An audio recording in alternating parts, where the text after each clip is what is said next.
Deputy Jacq Justice with a lesson on the elements of a crime. The Latin terms are mens rea, the guilty mind or intent, and actus reus, the guilty act.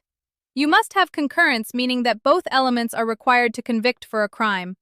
I'll provide some examples later in this lesson. Let's start with the mens rea. The justice system recognizes several mental states that determine the level of culpability. Negligence or failure to recognize risk. Negligence is the lowest level of mens rea. It occurs when a person fails to be aware of a substantial and unjustifiable risk that a reasonable person would recognize. Example, leaving a loaded firearm within reach of a child. Even if no harm was intended, the failure to recognize a clear danger could result in criminal negligence charges. Negligence is commonly associated with involuntary manslaughter or child endangerment, and typically results in less severe penalties. Recklessness or a conscious disregard of risk. A reckless person is aware of the risk their actions create but chooses to proceed anyway. Example, driving while under the influence of alcohol or drugs while knowing the danger it poses. Recklessness is a step above negligence because it involves a conscious decision to ignore known risks. It often appears in serious cases such as vehicular manslaughter or road rage, which can escalate quickly into criminal charges. Knowledge or awareness of the consequences. The person is aware of the nature of their actions and the likely consequences. For example, a person knowingly mailing a package containing fentanyl, even if their main goal is financial gain, not drug distribution. Knowledge implies that the defendant understood their actions were criminal or would likely produce unlawful results, distinguishing this level from recklessness. Purpose or specific intent or aiming for a criminal outcome. This is the highest level of culpability. The defendant intentionally commits an act with the goal of producing a specific criminal result. Examples: premeditated murder, fraud, or burglary. In these cases, the person acts with a clear objective to cause harm or break the law. Certain crimes, known as strict liability offenses, do not require proof of intent. The mere act itself is sufficient for conviction.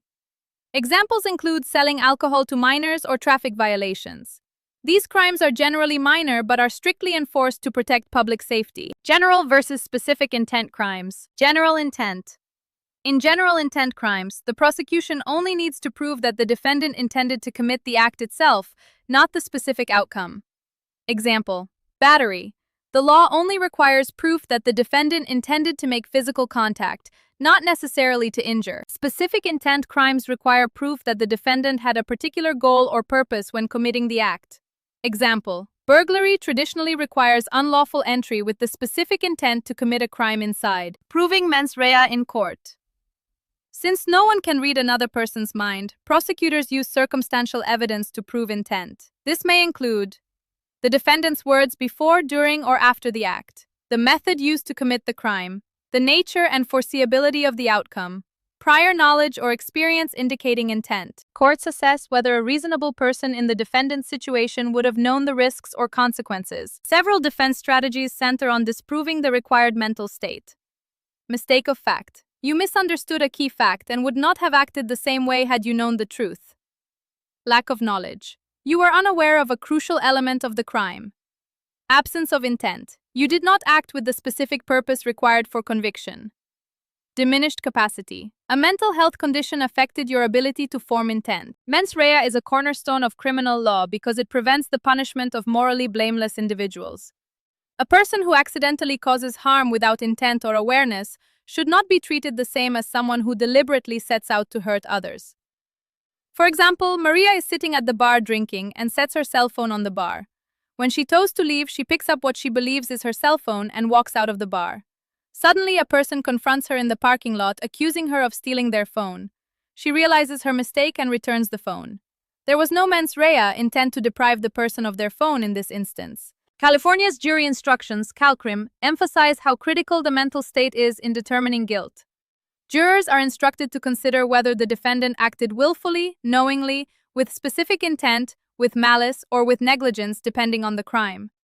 A defense attorney examines these instructions carefully to ensure the prosecution has met its burden on every required mental state. That is why Dr. Fields stresses the importance of the jury instructions in his classes. Actus Reus is the physical component of a crime. It refers to the action, behavior, or omission that the law prohibits. The prosecution must show that the defendant committed a voluntary act or failed to fulfill a legal duty. Voluntary acts. A voluntary act is behavior consciously performed by a person.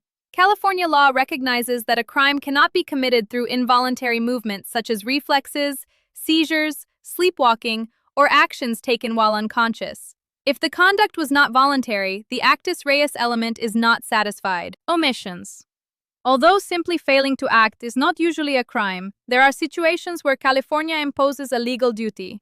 For example, parents must provide care for their children, mandated reporters must report certain types of abuse, and drivers involved in accidents must stop and exchange information.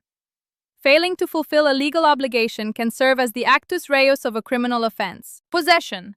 Possession-based crimes, such as possessing illegal drugs, stolen goods, or prohibited weapons, also fall under actus reus.